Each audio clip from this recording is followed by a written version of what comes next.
آستانه د افغانستان په اړه د ځانګړو استازو د تماس ډلې غونډې کوربه ده. د قزاقستان د رسمي خبرپاڼې پر اساس د افغانستان روان وضعیت او له کابل سره سیمه ییزې همکارۍ د دې غونډې اصلي محورونه بلل شوي دي. که څه هم لا معلومه نه ده چې د اسلامي امارت استازو ته د ګډون بلنه ورکړل شوې که نه، خو کابل څو ځله په دې ټینګار کړی چې غواړي په داسې غونډو کې ګډون وکړي. دلته څو بنسټیزې پوښتنې مطرح کیږي. آیا یوازې غونډې کولی شي وضعیت بدل کړي؟ د دې غونډو پایله افغانستان ته څه ده؟ له دې ټولو هڅو سره افغانستان په سیمه ییزو او نړیوالو چارو کې څومره مدغم شوی دی؟ آیا نړۍ رښتینې او جدي اراده لري چې د افغانستان ستونزه حل کړي؟ سلام درنو لیدونکو، زه محمد نسیم ستانکزی یم. تاسو د تودې خبرې خپرونې لیدونکي یاستئ. په نننۍ خپرونه کې په همدې موضوع باندې بحث لرو. د بحث درانه میلمانه دي راسره. د سیاسي چارو شنونکی ښاغلی ګل آغا حسیني او د سیاسي چارو شنونکی ښاغلی فضل الرحمن اوریا صاحب او دغه راز د سیاسي چارو شنونکی ښاغلی سمیع الله احمدزی صاحب. درې واړو درنو میلمنو ته ښه راغلاست وایم. کور مدن چې بلنه منلې او خپرونه کې م ګډون کړی دی. ښاغلی حسیني، که بحث تاسو نه پیل کړو، د استانې غونډه د افغانستان دپاره څه پایلې لرلی شي او تر اوسه پورې هم دا معلومه نه ده چې دې غونډې ته د اسلامي امارت استازو ته بلنه ورکړل شوې ده ګډون که نه. ستاسو په اند باندې دغه غونډه به د افغانستان څومره درد دوا کړی شي؟ نحمده ونصلي على رسول الكريم. اما بعد، اعوذ بالله من الشیطان الرجیم. بسم الله الرحمن الرحیم. ستانکزی صاحب، هر څه نه مخکې تاسو ستاسو د ډېرو درنو میلمنو محترم اوریا صاحب او محترم احمدزی صاحب، ستاسو د تلویزیون لیدونکو اورېدونکو او کارکوونکو ته په مجموعي طریقه وایم السلام علیکم ورحمة الله. وعلیکم السلام. کور مدن. ستانکزی صاحب محترم، موږ او تاسو په بل حالات کې قرار لرو، نو په دې اساس باندې زما په شخصي نظر هر هغه غونډه چې په هغې کې د افغانستان هر اړخیز هر طرفي څېړل کېږي، زه ورته لابیا کوم. هغه که ښه دی منفي اړخونه مو څېړل شي او مثبت مو څېړل شي، نه تنها دا چې فقط منفي اړخونه وڅېړل شي او په مثبت باندې اثبات شي. ولې که منفي او مثبت څېړل کېږي دا یو. دویم دا چې موږ او تاسو پوهېږو چې افغانستان هغه هېواد دی چې بهترینه جیولوژي او بهترینه جغرافیه لري. ولې په دې ټوله دنیا کې تاسو وګورئ، چنګیز په افغانستان حمله وکړه، سکندر په افغانستان حمله وکړه، انګریزان په افغانستان حمله وکړه، روسان په افغانستان، ناټو په افغانستان. ولې په دې ټوله دنیا کې په دې کې دا ځکه چې افغانستان ته بهترینه جیولوژي او بهترینه جغرافیه الله ورکړې ده. همدا علت چې دنیاوال په دې پوهېږي چې که افغانستان ونیسو، موږ د افغانستان د لارې په اسیا او د اسیا د لارې په ټوله دنیا حکومت کولی شو. نو په دې اساس باندې افغانستان چې د خلکو یو څه نه ښه ډېر محتاج دي، خو بعضې د زور د لارې کوشش کوي، بعضې د توطیې او د سود د لارې کوشش کوي چې افغانستان کې بدامني پیدا شي او د دوی د مادیاتو نه استفاده وکړي. او یو تعداد به چې هغه به مجبور مکلف وي چې د تعاملاتو د لارې یا د صلح د لارې یا د اسلامي ورورولۍ د لارې موږ او تاسو سره نږدې شي. دغه غونډه که څه هم دا نه ده ثابته رښتیا هم چې امارت ورته بلل شوی دی که نه، او که بلل شوی که نه بلل شوی، که خو ډېر بخی، ځکه چې د افغانستان حالات به تشریح شي. په واقعیت سره یو سړی انتقاد کوي، نو د انتقاد هغه دلایل به هغه باید ووایي زما دلایل په دې دلایلو انتقاد کوم. ستانکزی صاحب، وچ کلک انتقادات د حل لاره نه ده، وچ کلک صفتونه هم د حل لاره نه ده. بلې ما او تا باید خپله کمي هم باید وګورو، مکې څه کمي ده، هغه باید د خپل ملت د جوړېدو لپاره پوره کړو، خو د دنیاوالو کمي وګورو. دلته موږ اساس وینو روس وارسا ختمه شوې ده، اوس روس پاتې ده. ناټو د تجزیې په حالاتو کې ده انشاءالله، زه ته په اطمینان یم. خو کوشش دا کوي چې څنګه کولی شي چې د افغانستان د موقعیت نه دوی استفاده وکړي شي، د افغانستان د مادي نعمتونو نه استفاده وکړي شي. په ضمن کې زموږ اساس دغه د سیمې کوم ګاونډیان چې دي یا ګاونډیان یا د سیمې هېوادونه چې دي، دوی هم کوشش کوي چې د افغانستان د لارې خپل اقتصاد تقویه کړي. ځکه افغانستان هغه هېواد دی چې مرکزي اسیا د جنوبي اسیا سره وصلوي، شرق د غرب سره وصلوي، او په ډېرو کم وختونو کې د دوی صادرات او واردات زر رسېږي. نو دغه غونډې چې فعلا په قزاقستان کې جوړه شوې ده، او دا چې مثال څه پروګرامونه پکې روان دي او موږ او تاسو بیا وروسته واورو، نتیجې بیا واورو. خو زه په مثبت اړخ باندې زه خبره داسې کوم چې دا زما ستا په ګټه ده، په تاوان نه ده. ځکه که یو څوک زما ستا مخالف وي، نو یو څوک به دونه د خپلو ګټو په خاطر به هم دونه موافق چې د افغانستان هغه عیني شرایط هلته بیان کړي چې مثال په افغانستان کې امن شته، صلح پکې شته، ورور وژنه پکې نشته، وطن ورانونه پکې نشته، مادي نعمتونه لري، لنډه لار ده. نو دغه صفتونه چې وکړو په خپله هغه څوک چې زما او ستا هغه بنیادي دشمن دی انشاءالله هغه هم ترې یو نتیجه اخلي. ډېره زیاته مننه ښاغلی حسیني. بیرته راګرځم ښاغلی وریا، تاسو ته هم ښه راغلاست وایم او ترڅنګ یې موضوع یا پوښتنه دا مطرح کېږي اسلامي امارت وایي چې دوی له نړۍ سره رغنده تعامل غواړي. د دفاع وزیر هم پرون یادونه وکړه چې دوی د تعامل دروازې پرانیستې دي، ولې نړیوال یا سیمه ییزې غونډې چې جوړیږي هغه هم له افغانستان سره د سیمه ییزو همکاریو تر عنوان لاندې چې کابل سره غواړي د سیمه ییزې همکارۍ پراخې کړي. د استانې غونډې ته که مشخصا اشاره وکړو، دوی وایي چې په دې غونډه کې به د افغانستان د سولې او امنیت په تړاو بحث وشي، دلته به د سیمه ییزې همکارۍ د پیاوړتیا په اړه خبرې وشي. افغانستان کې دمګړی سوله هم شته، امنیت هم شته. ستاسو په اند د دغې غونډې رول به څومره مهم وي؟ مننه تاسو ته ښاغلی حکیمي صاحب ته، جناب احمدي صاحب ته او درنو لیدونکو او اورېدونکو ته مو د زړه له کومې سلامونه وړاندې کوو. وعلیکم سلام. کوربه ته. د مرکزي اسیا هیوادونه اوس د نړۍ په سترو لوبو کې ډېر ځانګړی ستراتیژیک موقعیت لري او د نړۍ د درې قدرتونو په مابین کې دلته یوه ستره لوبه ادامه لري چې هغه روسیه ده، چین ده او امریکا ده. او مرکزي اسیا هیوادونه چې په اوسنۍ شرایطو کې په غټو پالیسیو کې افغانستان د دغې مرکزي اسیا د هیوادو برخه ګڼل کیږي، ډیر زیات ستراتیژیک ارزښت لري. د استانې غونډه دا د مرکزي اسیا د هیوادونو په خپل منځ کې غونډه ده او وخت چې دا په خپل منځ کې غونډه ده هلته دوی څو کارونه کوي. یو، دوی خپلې ګټې تعریفوي، واحدې ګټې د افغانستان په هکله. دوی کومې واحدې ګټې لري د افغانستان په ارتباط باندې.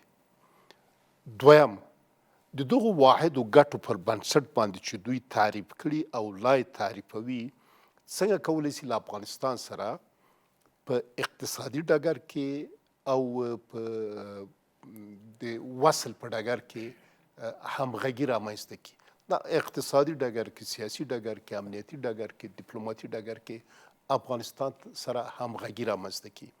پس دا د افغانستان لپاره یو ستر ستراتیژیک فرصت ده او له دغه فرصت څخه هم د سیمې په کچه او هم د نړۍ په کچه باندې کولی شي چې ګټه پورته کړي. د خوښۍ ځای ده چې مرکزي اسیا هیوادونه افغانستان ته یو اقتصادي لیدلوری لري، یو سیاسي او ډیپلوماتیک لیدلوری لري تر زیاتې کچې پورې، او په څنګ د دې کې یو مقدار امنیتي لیدلوری هم لري چې دا د افغانستان لپاره بل ستر فرصت ده. اما برعکس غربي هیوادونه هغه افغانستان د تنه امنیتي لیدلوری لري او که له امنیتي لیدلوري نه تیریږي نو بیا په دولتداري او نورو مسایلو په هکله لیدلوری لري.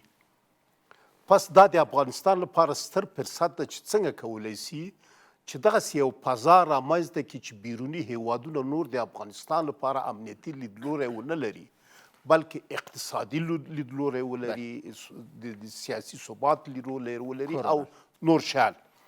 پس اوس چې هلته استانه کې غونډه ده یا غونډه جوړیږي، هلته که د افغانستان استازی اوسیږي که ونه اوسیږي زیات مهم نه ده، ځکه دا غونډه د دوی په خپل مابین کې ده او هلته د دغو هیوادو استازي چې د افغانستان لپاره ټاکل سوي دي یا انتصاب سوي دي سره راغونډیږي.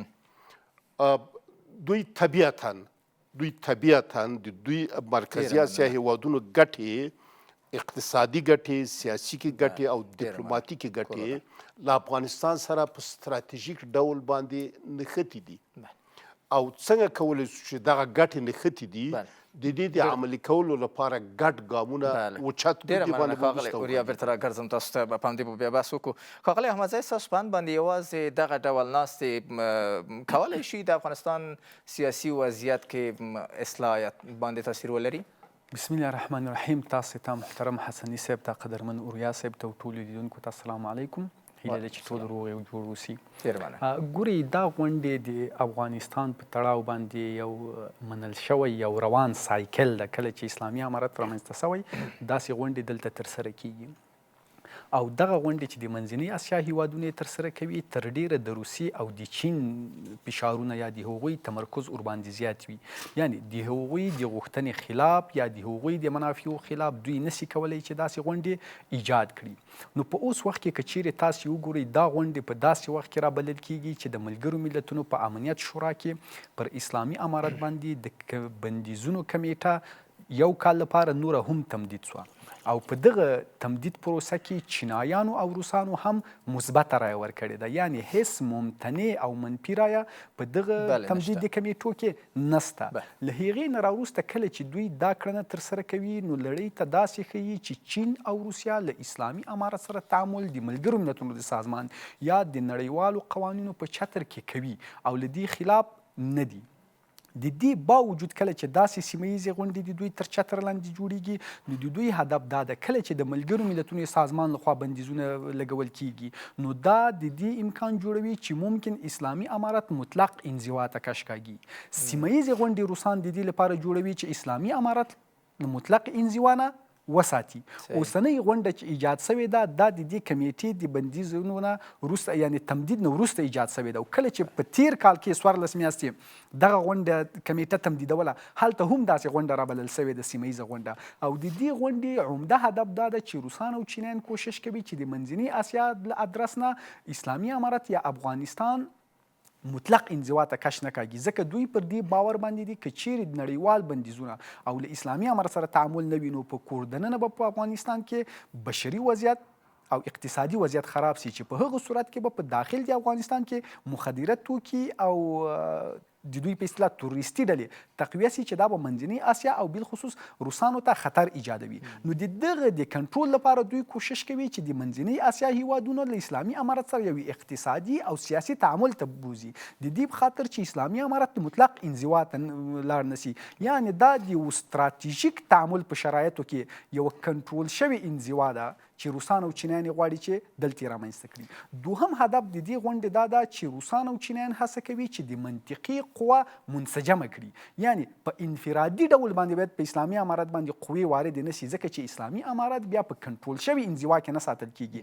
دوی هڅه کوي چې د منطقي قوې راټولې کړي او دغه قوې په یو واحد شکل باندې د اسلامي امارت سره تعامل ته نه کړي تر څو تاثیرات پر اسلامي امارت باندې زیات اوسېږي. یعنی اسلامي امارت داسې فکر ونه کړي چې مونږ کولی شو انفرادي مخکې لاړ شو. د هغوی هڅه دا ده چې داسې یو قوې را منسجمه کړي هیوادونه راټول کړي یعنی ځانګړي استازي سیمه ییزې غونډې راوبلي تر څو اسلامي امارت باندې د ټولو هیوادونو یو واحد فشار رامنځته کړي تر څو د دوی غوښتنې ومني. یعنی په ټوله کې د هغوی هدف دا ده چې اسلامي امارت نه باید دومره کمزوری سي چې منطقې ته خطر ایجاد سي او نه باید دومره قوي سي چې د دوی له ولکې نه وځي او دغه غونډې د اسلامي امارت لپاره په یو کنټرول سوي انزوا کې ساتلو لپاره دي. ډېره زیاته مننه ښاغلی احمد صاحب. بیرته راګرځم ښاغلی حسیني صاحب لکه څنګه چې اوریا صاحب هم اشاره درلودله احمدي صاحب هم اشاره درلودله چې دغه غونډه هم فرصتونه لري او هم د اسلامي امارت د استازي ګډون یا نه ګډون دواړه حالت کې ګټه شته او دا د اسلامي امارت په ګټه باندې دغه غونډې جوړیږي چې هغه انزوا له حالته دوی وباسي. ستاسو په اند باندې د اسلامي امارت د غړو ګډون یا د استازو ګډون په دې غونډه کې څومره ګټور دی او نه ګډون یې څومره زیانمن دی؟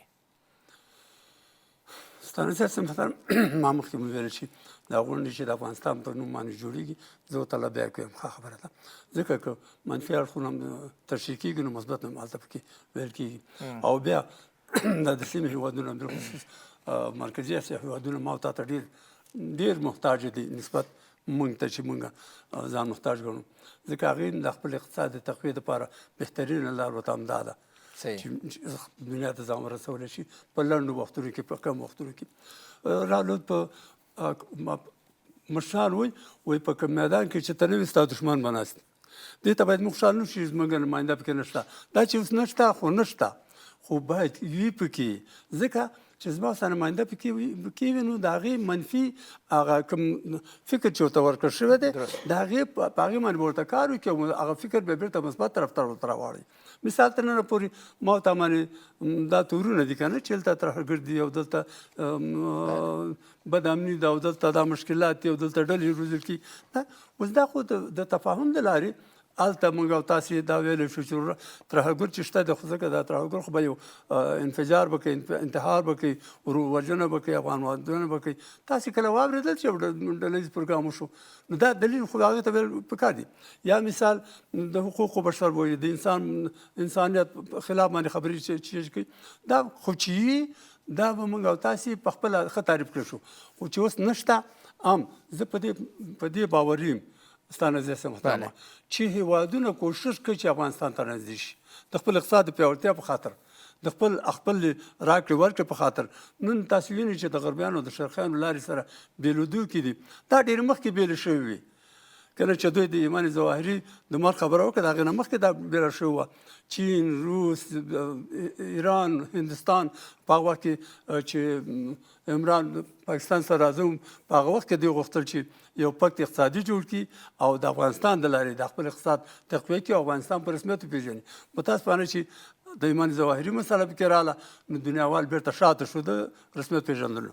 زه درته په ډېر ډاډ سره وایم ستانه زیسه محترمه چې داسې ناستې دا زما ستا په ګټه دي په تاوان نه دي. خو موږ هم داسې لاس د زرې باید کېننو ولې موږ نه پرېښودل کېږو په داسې غونډو کې ولې موږ نه دعوت کېږو موږ کې څه کمی دی څه مشکلات دي باید هغه کمی چې هغه د شریعت سره په ټکر کې نه وي باید هغه موږ پوره کړو. د هغې هغه غوښتنې چې د دنیا دي چې مثال ما ته نه قانون اساسي غواړي دا خو زه یې غواړم زه د خپل مشران نه غواړم چې قانون اساسي باید موږ ولرو. د ولس نه علماء کرام روحاني متنفذین دا راغونډ کړه د محمدي شریعت په چوکاټ کې قانون اساسي جوړ کړه ځکه قرآن زموږ قانون دی ستانه زه صاحب خو چې موږ پرې نه پوهېږو سل په سلو کې څنګه وکړو. دې دپاره خو موږ تاسو ته باید قانون راوځي یو څو مادو کې دا هغه ته دا غواړي باید موږ یې ولرو دا زما ستا په ګټه دي. هغه د مکاتبو خلاصېدل غواړي موږ تاسې باید ولرو دا زما ستا په ګټه دي. څومره چې موږ تاسې کې د مکتبونو دروازې تړل کېږي سره صاحب دومره به د زندانونو دروازې خلاصېږي. نو دا چې د زندانونو دروازې وتړو راځئ چې مکاتب خلاص کړو د محمدي شریعت په چوکاټ کې البته د فقه حنفي په اساس باندې. کور ودان ډېره زیاته مننه. ښاغلی وریا صاحب ستاسو خبرې مخکې پرې شوې په بخښنې سره تاسو د فرصتونو یادونه وکړه چې دغه ډول غونډې د افغانستان دپاره یا د سیمې د هیوادونو دپاره یو ډول فرصتونه ایجادوي. د سیمې د هیوادونو ګټه په دغسې غونډو کې څه ده او د اسلامي امارت دپاره کوم فرصتونه پکې شته؟ دوه اړخیزه که وڅېړو یو د سیمې په سطحه باندې باید وڅېړو د سیمې سره تعامل که هغه په اقتصادي او سیاسي امنیتي ډګر کې دا زمینه مساعده وي چې بله ورځ له جهان سره هم تعامل وکوي یعنې له غربي دنیا سره هم تعامل وکوي. درست. لومړی د دې سیمې یا د مرکزي اسیا د هیوادونو خپلې ګټې مهمې دي چې هغوی د خپلو ګټو پر بنسټ له افغانستان سره تعامل کوي. د هغوی اساسي او ستراتیژیکې ګټې څه دي؟ یو لومړی خو هغوی خپلې ګټې توحیدوي او بیا غواړي له هغه له افغانستان سره همغږي کړي. څو شیان غواړي. یو افغانستان باید اتصال جغرافیه وسیږي د مرکزي اسیا هیوادونو لپاره له جنوبي اسیا سره او نړۍ سره. دا هم د هغوی ستراتیژیکې ګټې خوندي کوي هم د افغانستان ستراتیژیکې ګټې خوندي کوي. درست. دویم مرکزي اسیا هیوادونه غواړي چې افغانستان د منځنۍ اسیا د اقتصاد او د تجارت کې ور مدغم سي او یو اساسي برخه یې وګرځي. دا هم د هغوی ګټې خوندي کوي هم د افغانستان ګټې خوندي کوي. د مرکزي اسیا هیوادونه غواړي وخت چې افغانستان د منځنۍ اسیا له تجارت او ادغام سره مدغم سه افغانستان د یو ستراتیژیک ثبات او امنیت خواته ګام وچتوي چې دا هم د هغوی ګټې دي او هم زموږ ګټې دي.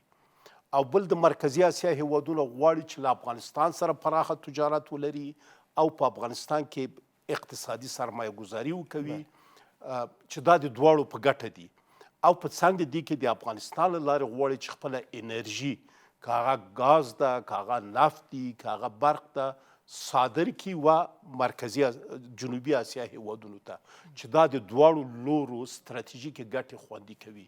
اما په لږ لوړه کچه که وګورو د دنیا په کچه باندې دا لومړنی ځل ده چې د افغانستان ملي ګټې په مرکزي اسیا کې د ټولو لوبغاړو له ستراتیژیکو موخو سره انطباق یا تطابق او یا یووالی پیدا کوي. مثلا دلته 3 لوبغاړي په مرکزي اسیا کې ستره لوبه کوي. یو چین ده، یو روسیه ده، یو امریکا ده. امریکا ستراتیژیکه موخه دا ده چې د مرکزي اسیا هیوادونو استقلال په ستراتیژیک ډول باندې خوندي سي. دویمه موخه دا ده چې د روسیې امنیتي نفوذ دلته ضعیفه کړي. درېیمه موخه دا ده چې د چین د اقتصادي سرمایه ګذارۍ په وړاندې بدیل رامنځته کړي.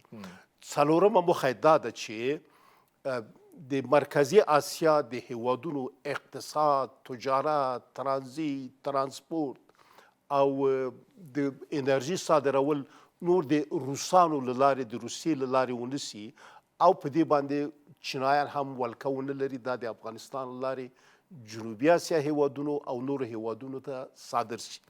وګورو چې په یو ستراتیژیک تر زیاتې کچې پورې د افغانستان ګټې د امریکا له ستراتیژیک ګټو سره یو مقدار انطباق پیدا کوي. روسان د مرکزي اسیا هیوادونه خپل سنتي قلمرو ګڼي، د نفوذ ساحه یې ګڼي او له افغانستانه هیله لري چې د دغه ساحې په امنیت او ثبات کې ورسره مرسته وکوي. وګوره چې دلته د افغانستان ګټې د روسانو له ګټو سره هم انطباق پیدا کوي. چینایان دا تکمیل کوم وبخښه. چینایان غواړي چې په مرکزي اسیا کې په پراخه کچه باندې اقتصادي سرمایه ګذاري وکړي او هلته یوه لار او د یو کمربند د پروژې تر سیوري لاندې دا سرمایه ګذاري سرته ورسوي او په افغانستان هم په راتلونکي کې د دغه ستراتیژیکې لارې یو اساسي برخه واوسیږي. پس دلته د افغانستان ګټې او د چین ګټې هم تر زیاتې کچې پورې انطباق پیدا کوي. پس اوس ویلی سو چې د افغانستان ګټې هم د مرکزي اسیا هیوادونو له ګټو سره انطباق لري او تر زیاتې کچې پورې د سترو لوبغاړو له ګټو سره سمون لري. مګر دا په یو شرط کېدلی سي چې افغانستان په دې وتوانیږي چې د دغو 3 سترو لوبغاړو په مابین کې یو نوع توازن او بیلانس رامنځته کړي او دغه توازن او بیلانس افغانستان ته دغه فرصت رامنځته کوي چې په دغه سیمه کې یو ستر اقتصادي او د اتصال لوبغاړی ووسیږي. کور ودان، ډېره زیاته مننه ښاغلی اوریا. ښاغلی احمدزی صاحب، د اوریا صاحب د خبرو په دوام باندې اسلامي امارت اقتصاد محوره پالیسي پر مخ وړي او د دغې اقتصاد محوره پالیسۍ په اساس باندې له هیوادونو سره د تعامل دروازې پرانیستې بولي دوی. ستاسو په اند باندې دغه ډول سیمه ییزې غونډې یا سیمه ییزې همکارۍ به څومره وکړلی شي د افغانستان په اقتصاد باندې مثبت اغېز ولري؟ ګورئ، د اسلامي امارت اقتصاد محوره پالیسي یوه ښه پالیسي ده، خو ستونزه دلته دا ده چې په افغانستان کې د لویو قدرتونو منافع په ټکر کې دي. یعنې دغه لوی قدرتونه د یو بل پر ضد باندې دلته تحرکات کوي. تاسې وګورئ، امریکا په منطقه کې بېثباتي غواړي. داسې بېثباتي نسي هیوادونه سقوط سي، خو داسې بېثباتي چې بې باوره سي. چین او روسیه پر دې باور باندې دي کله چې په منځنۍ اسیا هیوادونو کې یا په افغانستان کې په منطقه کې چاودنې کیږي، د داعش پروژه د امریکا د پاکستان په واسطه باندې په منطقه کې پر مخ باندې وړي، ځکه چې امریکا نه غواړي چې سیمه د منظمه ثبات پیدا کړي، بالکل ثبات پیدا کړي، ځکه هغوی پر دې باور دي که سیمه مطلق ثبات پیدا کوي نو نورو لوی قدرتونو ته ضرورت نه پیدا کوي. دوی پر دې باور دي چې سیمه باید په بې ثباتي کې، په هوښیارانه بې ثباتي کې وساتل سي تر څو لوی قدرتونو ته مجبور پاتې سي. د دې ترڅنګ روسان پر دې باور دي چې په منطقه کې باید داسې یو کنټرول سوی بې ثباتي رامنځته کړي چې منځنۍ اسیا هیوادونه دوی ته محتاج پاتې سي. یعنې په دې وروستیو کې دوی وویلې چې د افغانستان نه منځنۍ اسیا ته خطر ډېر ایجادیږي. دا د دې لپاره کوي که چیرې سیمه ثبات پیدا کړي نو د منځنۍ اسیا هیوادونه مستقل خواته ځي، استقلالیت حفظ کوي. نو که چیرې دلته یوه کنټرول سوې بې ثباتي موجوده واوسیږي نو د منځنۍ اسیا هیوادونه دوی ته محتاج پاتې کیږي. یعنې داسې بې ثباتي چې منځنۍ اسیا پې وویروي او ځان یوازې د دې بې ثباتي کنټرولونکی معرفي کړي. دریم چین ده، هغوی غواړي وخت منجمد کړي.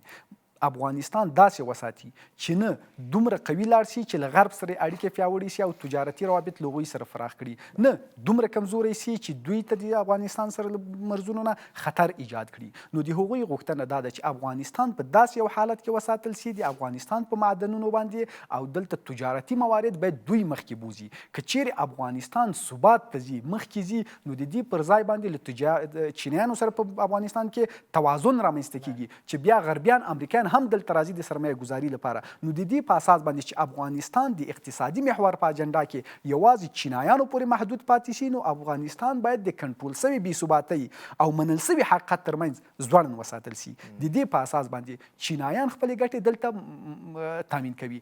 دریم بحث د منځنۍ اسیا هیوادونه دي. هغوی پر دې باور دي که اسلامي امارات مطلق ثبات پیدا کړي، نو هغه ډلې چې په تاجکستان کې اسلامي نظام غواړي، په شرقي ترکستان ډلې دي، نو هغوی به هم دا باور پیدا کړي چې اسلامي امارت امریکا متولی شي، اسلامي نظام ایجادولی شي او ثبات پیدا کولی شي. نو د انصار الله ډله څنګه نشي کولی چې امام علي رحمان ورنګوي، او د شرقي ترکستان ډله څنګه نشي کولی چې نور هیوادونو ته لنډه دمه اخلو. ستاسو همدې بحث ته بیا هم دوام ورکړو. درنو لیدونکو یوه لنډه دمه لرو، تر دمې وروسته تودې خبرې دوام لري.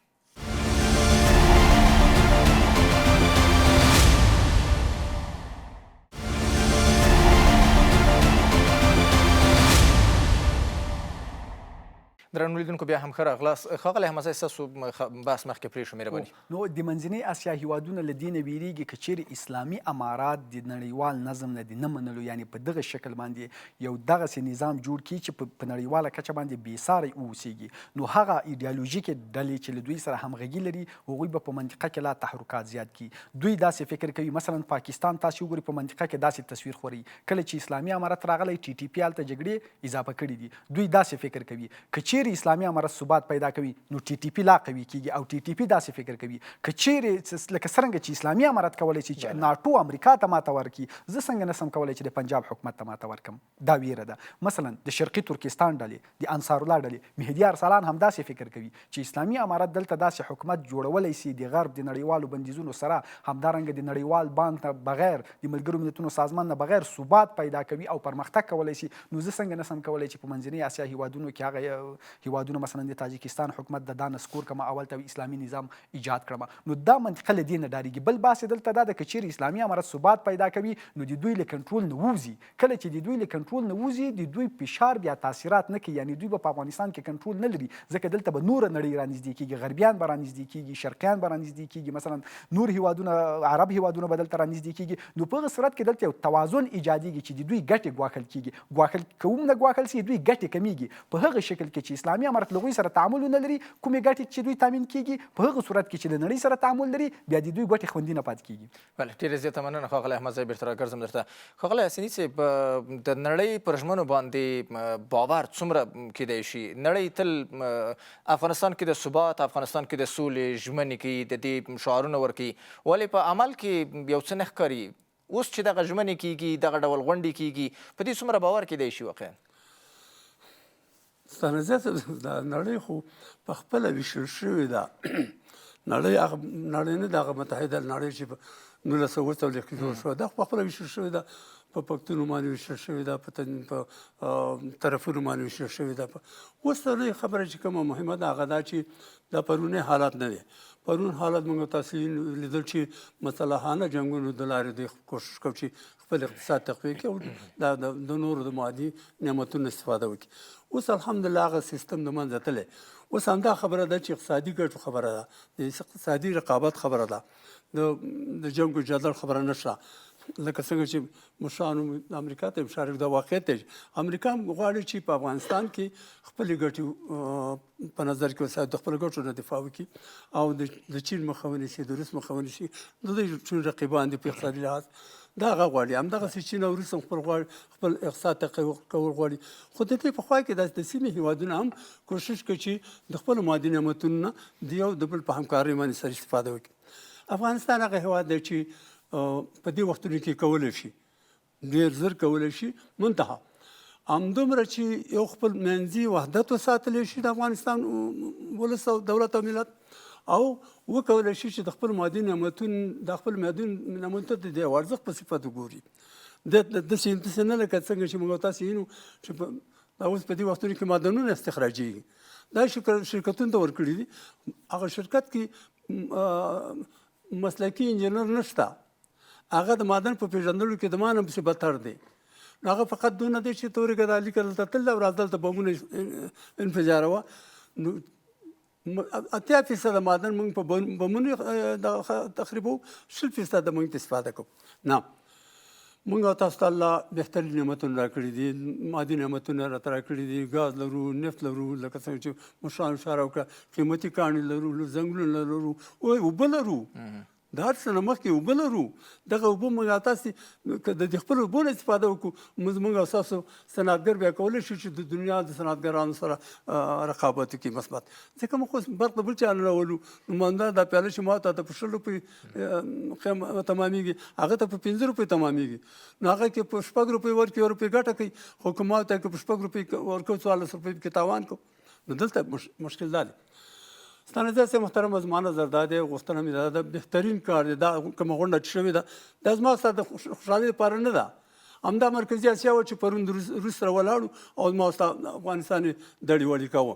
خو نن چې د اقتصادي مسله راغلې ده، د ګټو مسله راغلې ده، هغې ضرورت لري ما ته هغې په افغانستان کې د افغانستان مادي نعمتونه هم ګوري او د افغانستان دغه لار هم ګوري. دا ظرفیت اوس په کور دننه پیدا شوی یا شته چې د خپلو ګټو د خوندیتوب دپاره دغسې غونډې کور کړي؟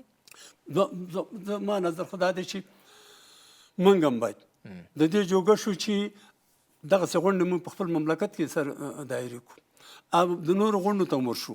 او د هغې نه هر څه نه مخکې موږ وکولی شو چې د خپل څوک سرمایهداران چې ما ورته لرو افغانان، الله ثابته خو ما چې څونه اورېدلي دي په دنیا کې زیات سرمایه‌ګزاري افغانانو کړې. موږ ولې نشو کولی چې د خپل افغانان د خپل وطن ته راجذب کړو او د مادي نعمتونو په استخراج کې سرمایه‌ګزاري دوی وکړي، بشري قوه لرو. نو ما ورته ولې چین ته دغه کېږو محتاج کېږو، ولې به روس ته محتاج کېږو، هغې به ما ته محتاج.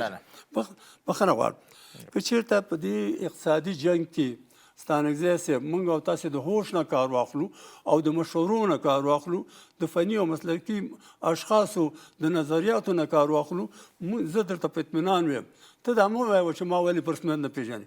بلا مې تور ورپسې تا د ناتو سره جنګ کړی دی، 40 ملکونه تا شړلي دي، معلومدار تا سره حساسیت لري، تا د وارسات ختمه کړې تا سره حساسیت لري، تا حسود ګاونډی نه غواړي چې ته دې په خپل ولاړ افغانستان ولري.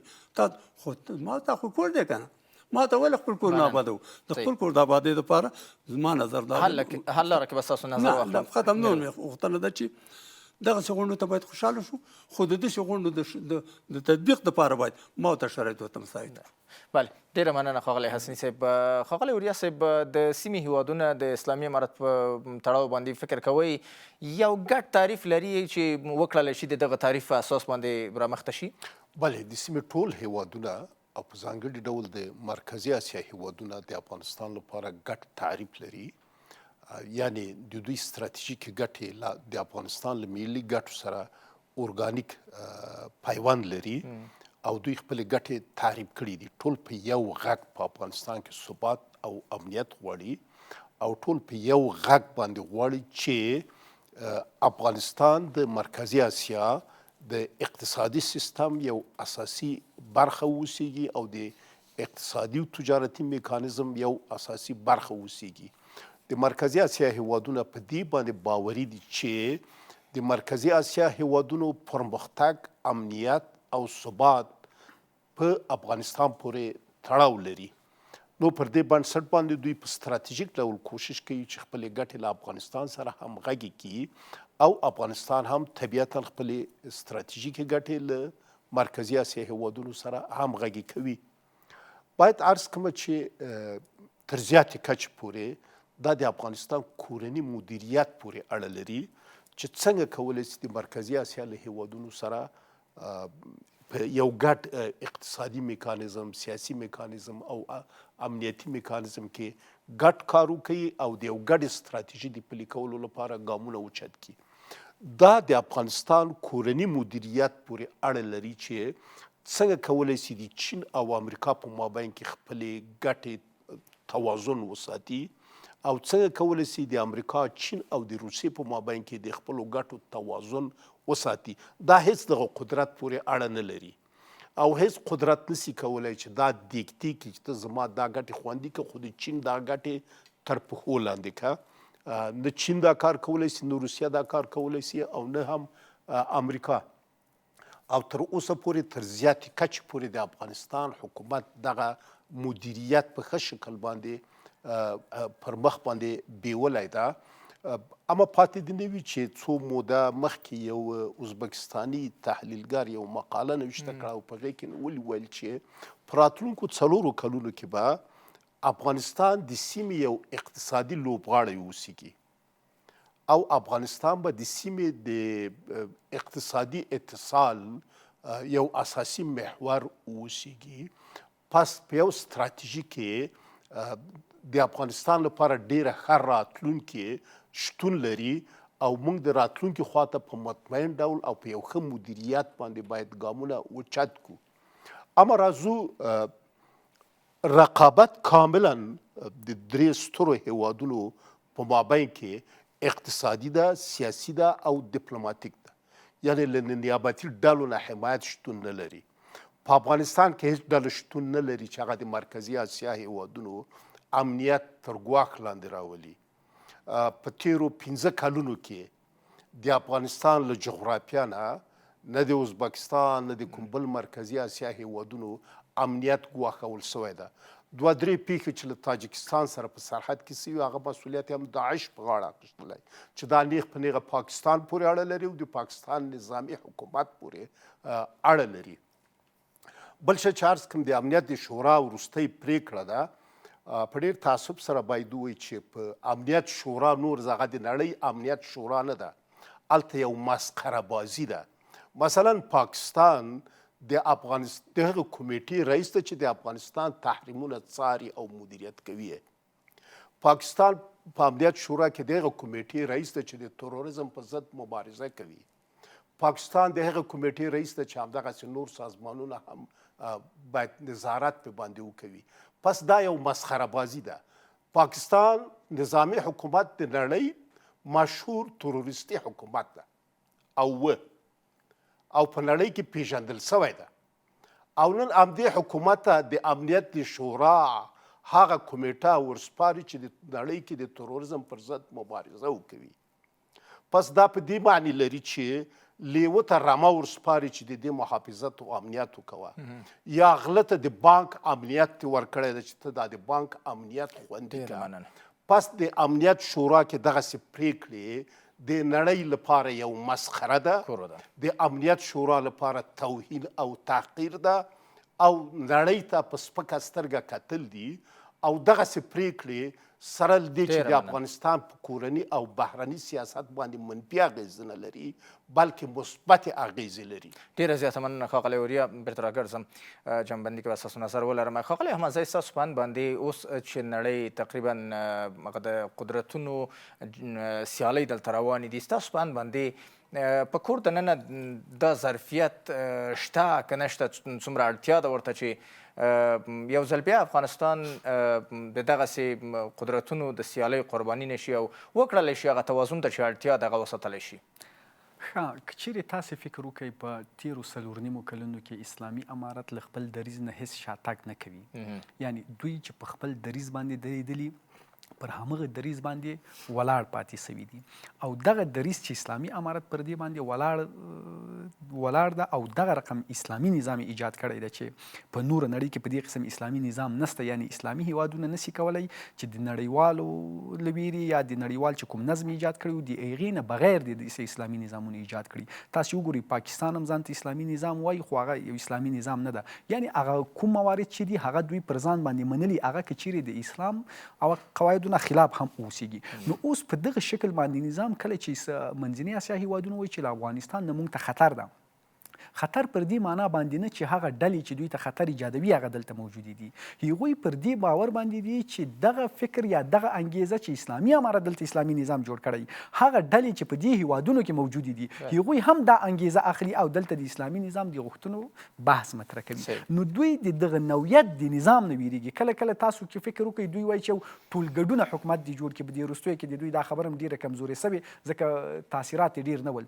نو دا پر دې معنا باندې دي که چیرې اسلامي امارت کولی شي داسې نظام جوړ کړي نو طبعا هغه ډلې چې هلته فعالیت کوي هغوی دا انګیزه ترلاسه کوي، یعنی دا انګیزه اخلي چې موږ هم کولی سو چې هلته اسلامي نظامونه ایجاد کړو. نو اوس دلته د نړۍ او د اسلامي امارت ترمنځ ټکر دا ده چې اسلامي امارت له خپلې غوښتنو نه تیریږي، یعنی هغوی وایي چې موږ خپل وجودي فلسفه چې د څه لپاره ایجاد شوي وو هغه په افغانستان کې تطبیق کړو. که چیرې موږ پر دې شکل باندې حرکت ونه کړو د دې امکان ډېر ده چې خلک دې موږ پر ضد باندې راوپارېږي، ځکه چې موږ 20 کاله مبارزه یې دې لپاره کړې ده چې یو اسلامي نظام باید په افغانستان کې ایجاد کړو. نو اسلامي امارت هیڅ کله نه غواړي چې ماضي ومري. نو دوی وایي چې ماضي افتخارات باید ژوندي پاتې سي او خلکو ته اوس ویل سي هغه څه لپاره چې مبارزه سوې ده، هغه څه لپاره چې موږ کار کوو هغه موږ په افغانستان کې ترلاسه کړي دي او پر دې مسیر باندې ولاړ یو او له دې نه یو قدم هم نه شاته کیږو. خو نړیواله ټولنه بالخصوص په خپل فکر باندې تاکید کوي. تاسو وګورئ چې 15 هیوادونه ټول مثبته رایه کاروي. دا پر څه معنا باندې؟ یعنی چې له دغه دریځ نه ټوله نړۍ دفاع کوي. هغه روسان او چینایان چې موږ وایو چې له موږ سره ښې روابط لري، روسان موږ په رسمیت باندې پیژندلي، خو د ملګرو ملتونو په امنیت شورا کې مثبته رایه ورکوي. دا د څه ښکارندویي ده؟ یعنی هغوی دا د دې ښکارندویي کوي چې په جمله کې دوی غواړي چې د اسلامي امارت د نظام شکل چې په دغه شکل باندې اوس دا باید تغییر وکړي. لکه څرنګه چې د دوحې په غونډه کې مو چې امریکا یا غربي ټولنه به له افغانستان سره همکاري کوي یو نوی اسلامي حکومت چې ایجاد شي. هغه نوی اسلامي حکومت دوی اوس د ټولګډونه حکومت په شکل باندې ایجابوي. یعنی دوی وایي چې اسلامي امارت دی نه چې د یو امیرالمؤمنین تر چتر لاندې اداره کیږي، ځکه دوی پر دې باور باندې دي چې د اسلامي امارت امیر چې ځان چې امیرالمؤمنین د افغانستان دا معنا چې د ټولو مسلمانانو چې د نړۍ په هر ګوټ کې غمخوار ده او که هر چیرته دې وسه ورسیږي نو د مسلمان پوښتنه کوي چې دا دوی د ځان لپاره خطر ایجادوي او پر دې باور باندې دي چې ممکن څه اسلامي ډلې دي چې په نورو هیوادونو کې اسلامي نظامونه غواړي دا د اسلامي امارت امیر ته منسوبې ګڼي. یعنی داسې باور په هغوی کې خپور ده چې څه اسلامي ډلې چې اسلامي نظامونه غواړي دا د اسلامي امارت تر امیره پورې تړلي دي، یعنی دغه امر پورې تړلي دي. که چیرې دی وغواړي چې دا څه دی ونه اوسیږي نو هغه نه کیږي. تاسو وګورئ چې پاکستان په مذاکراتو کې غوښتل چې د اسلامي امارت امیر دی او فتوا ورکړي چې ټي ټي پی جهاد نه ده په پاکستان کې، دا جګړه ده. ولې د اسلامي امارت له امیر نه دا شی غواړي؟ ځکه له هغه نه دا غواړي چې دوی پر دې باور باندې دي چې اسلامي ډلې ټولې دوی د پورې تړلي دي، یعنی په نورو هیوادونو کې چې اسلامي نظامونه غواړي دا د دوی باور ده او دغه باور د دې باعث ګرځېدلی ده چې اوس نړۍ له اسلامي امارت سره تعامل ته ډېر نه رانږدې کېږي. ډېره زیاته مننه ښاغلی احمد صاحب. جنبندي کې ستاسو نظر اخلم. ښاغلی حسني صاحب که بحث جنبندي کړو ستاسو په نظر باندې هغه کورنۍ دندې چې اړتیا ده له نړۍ سره د سیمې له هیوادونو سره له ګاونډیانو سره د ښه تعامل لپاره که څه هم اسلامي امارت خپل دریځ روښانه کړی دی، هغوی وایي چې دوی د رغنده تعامل غوښتونکي دي، څه باید نور وشي؟ هغه کوم اقدامات دي چې هم توازن ساتل شوی وي، هم د افغانستان ګټې خوندي ساتل شوي وي او هم یو داسې تعامل شوی وي چې د افغانانو ګټې پکې خوندي وي؟ ستانه صاحب محترم لکه څنګه چې افغانانو ته الله دغه کامیابي ور په برخه کړه چې مکمله وارثه ختمه کړه په دې وړوکي افغانستان باندې، دا د الله رحم فضل کرم او احسان. همدغه افتخارات ور په برخه کړه چې ناټو یې زنګونکش قانون ناټو د تجزیې په حالات کې ده. زه درته په اطمینان ویم که موږ وکولی شو الله دغه دپاره هم شرایط برابر کړي چې ناټو د ختمېدو په حال کې ده او انشاءالله د پان اسلامي نظام دپاره به کار کېږي. خو که موږ وکولی شو چې هغه په هغه نوم چې په هغه شعار او په هغه نوم چې موږ مبارزه کړله، موږ شهیدان ورکړي دي، موږ معیوبین ورکړي دي، موږ نن هم په میلیونونه افغانان بیرون پراته دي، د هغه اهدافو دپاره کار وکړو نو موږ کولی شو چې د پان اسلامیزم رهبري هم د افغانانو په لاس کې شي. ستانه صاحب محترمه موږ او تاسو که دا دنیا یو کلی فرض کړو موږ یو کور یو دلته، موږ باید د دنیا سره د ټولو دنیا سره هغه تعاملات باید وکړو دا کلي کې چې هغه زموږ او ستاسو دغه ملي او اسلامي ارزښتونو ته ضرر نه رسوي او کوم چې موږ او تاسو د ستاسو ملي او اسلامي ارزښتونو ته ضرر نه رسوي باید موږ هغه سره قبول کړو. خو موږ به کله هم داسې نه کوو چې خپل دین او وطن او خپل جهاد د نورو د غوښتنو نه قربان کړو، دا به نه کوو. ولې دا به کوو چې موږ د هغې سره داسې تعاملات وکړي چې دا ما ته بازار ته وایي څه څه به راوړي چا ته به چا باندې به څه خرڅه څه به تې اخلي ما تا کولی شو استاد نظیر صاحب بهترین نعمتونه خدای درکړي دي ته فکر وکړه ته پښتو اوبو کې ستا اوبه ستا کورونه وړي ستا سړکونه وړي ستا لارې وړي ستا دښت خرابوي خو برق په بیه اخلي ته فکر وکړه چې ته د اوسپنو غرونه لري غرونه عادي معدنونه نه غرونه لري خو ته اوسپنه د پاکستان او د روسیې نه راوړي او حال دا چې بشري قوه لري مادي نعمتونه الله درکړي دي بهترین ځنګلونه لري بهترین آبشارونه لري بهتر نفت لري ګاز لري مادي معدنونه لري خو چې نه لري وحدت نه لري اتفاق نه لري مشوره نه لري ستا د پوښتنه چې دا وکړه زما نظر دا دی مشرانو ته د مسلمان افغان په صفت مشرانو ته وایم چې راځئ دغه د داود خان د وخت نه دا کتابونه ولولئ په لنډ کې کوم ځای کې غلطیانې وشوي هغه باید تکرار نشي کوم ځای کې چې ښه کار شوی دی هغه باید دلته تطبیق شي تاریخ زه ته په اطمینان سره وایم چې ورځ خو هغه سړي د خوا نه 4 کاله یاد کړه زه ته په اطمینان وایم چې په 2 کالو کې به ته د دنیا د مختلفو هېوادونو په قطار کې ولاړ کور ودان ښاغلی حسني صاحب ډېره زیاته مننه ښاغلی اوریا صاحب څه کول پکار دي تاسو مخکې یادونه وکړه چې ملګري ملتونه مسخره شوي دي ولې کله چې د افغانستان بحث مطرح کیږي هغلته ټول یوه رایه ورکول کیږي د افغانستان په تړاو باندې څه باید وشي همدا علت ته چې اوسنۍ امنیت شورا د نړۍ د خلکو او د نړۍ د مختلفو هیوادونو ګټې نشي ساتلی او د نړۍ له اوسني حالت څخه استازیتوب نشي کولی پر همدې بنسټ ته چې د امنیت شورا او د نړۍ اوسنی سازمان یو مسخره سازمان ده او د دوی پریکړې هم د درناوي وړ نه دي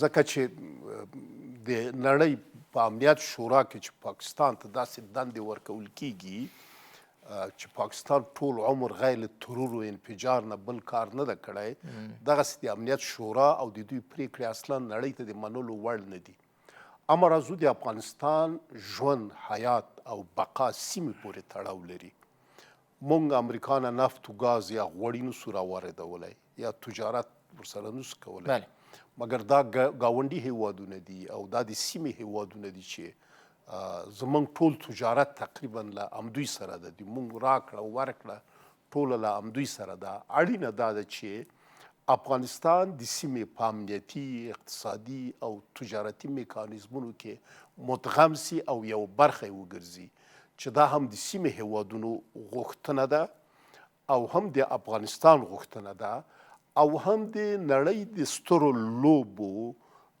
پایله او نتیجه د افغانستان لپاره دغسې یو فرصت رامنځته کوي چې د سیمې په هیوادونو کې یو ستر لوبغاړي اقتصادي لوبغاړي په حیث باندې عرض اندام وکوي او د سیمې د هیوادو د پیشرفت او ترقۍ موتور په حیث باندې تبدیل سي چې دا سیمه هم مني پس افغانستان کولی سي په کورني سیاست کې په لږ اصلاحاتو سره او د یو متوازن اقتصاد محوره سیاست په درلودلو سره په راتلونکي کې افغانستان په سیمه کې یو ستر لوبغاړی اقتصادي لوبغاړی واوسیږي او افغانستان په سرعت سره د ترقۍ او تعالی خواته ګامونه اوچت کړي. کور ودان ډېره زیاته مننه ښاغلی اوریا. ښاغلی احمدزی صاحب په لنډو کې که راته ووایاست افغانستان څنګه کولی شي بالاخره د نړیوال او سیمه ییزو همکاریو کې مدغم شي؟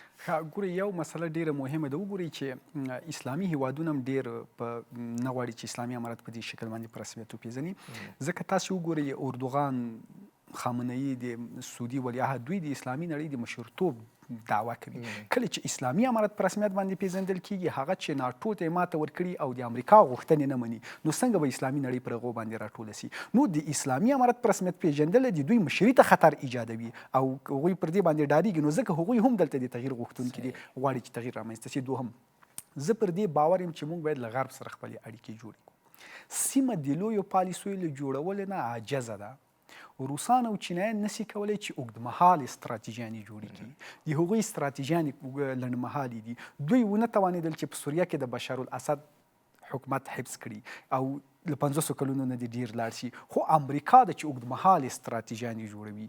موږ له روسیې له امریکا نه غوړي نسو واردولی، خو د غوړیو اخیستلو لپاره روسیې ته موږ د غرب او د امریکا د بې اجازې سفر نسو کولی، ځکه چې د ملګرو ملتونو په سازمان کې پر موږ بندیزونه دي. موږ که سفر کوو د غوړیو اخیستلو لپاره باید اول هغوی موږ ته اجازه راکړي. متقي مولوي صاحب چې هند ته د ملګرو ملتونو امنیت شورا نه اجازه واخیسته، اول اجازه نه ورکول کېدله، بیا وروسته دلته اجازه ورکول سوه.